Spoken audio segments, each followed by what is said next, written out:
ముందుగా తెలంగాణ జంట నగరాల ప్రజలందరికీ మేడారం జాతర శుభాకాంక్షలు. మేమేట అమ్మవారి దగ్గరికి 2 నెలలకు ఒకసారి వచ్చి అమ్మవారికి మొక్కులు అవన్నీ సమర్పిస్తాము. గత ప్రభుత్వాన్ని చూసుకుంటే సీతక్క ఇక్కడ వసతులు కానీ సౌకర్యాలు కానీ అన్ని చాలా బాగా చేసిందని చెప్పాలి. కోరిన కొంగు బంగారం చేసే తల్లులుగా ఇక్కడ వరంగల్లో సమ్మక్క సారక్క ప్రసిద్ధి చెందారు. అమ్మవార్లు ఇక్కడ ఎవరికి ఏది అనుకుంటే అవి తప్పకుండా జరుగుతాయి. అమ్మవారు వనదేవతలు. అమ్మవారికి ఇక్కడ బంగారం సమర్పించడం ఆనవాయితీ.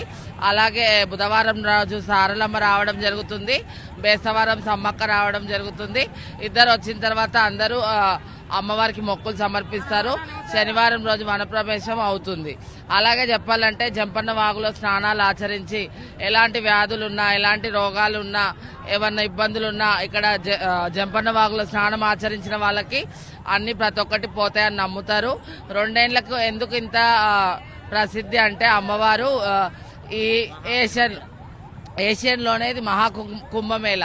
ఎలా అంటే మన మొత్తం వరల్డ్ వైస్లోనే ఈ సమ్మక్క సారక్క జాతర చాలా పెద్దదనమాట. అమ్మవారు కోరిన కొంగు బంగారు చేసే తల్లులుగా ఎవరు ఏది మొక్కితే అమ్మవారు అంత పవర్ఫుల్ ఉంటుంది. ఇక్కడ బుధవారం రోజు అమ్మవారు వచ్చేటప్పుడు అంత ఆరంభం ఉంటుంది. బేసవారం కూడా అమ్మవారు ఎదుర్కోళ్ళు అవన్నీ జరుగుతాయి.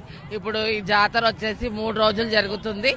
అమ్మవారు సమ్మక్క సారక్క చాలా ఏది అనుకుంటే అది మనసులో జరుగుతుంది. కాబట్టి అందరు ఇక్కడికి వచ్చి 2 ఏళ్లకు ఒకసారి వాన ఎండ చలికి అన్నిటికీ ఎలా ఉంటే అలా చిన్న గూడారులుగా ఏర్పాటు చేసుకొని రూములు ఉన్నా లేకున్నా వాష్రూమ్స్ ఫెసిలిటీస్ ఉన్నా లేకున్నా గత ప్రభుత్వంలో ఏముండేటివి కాదు.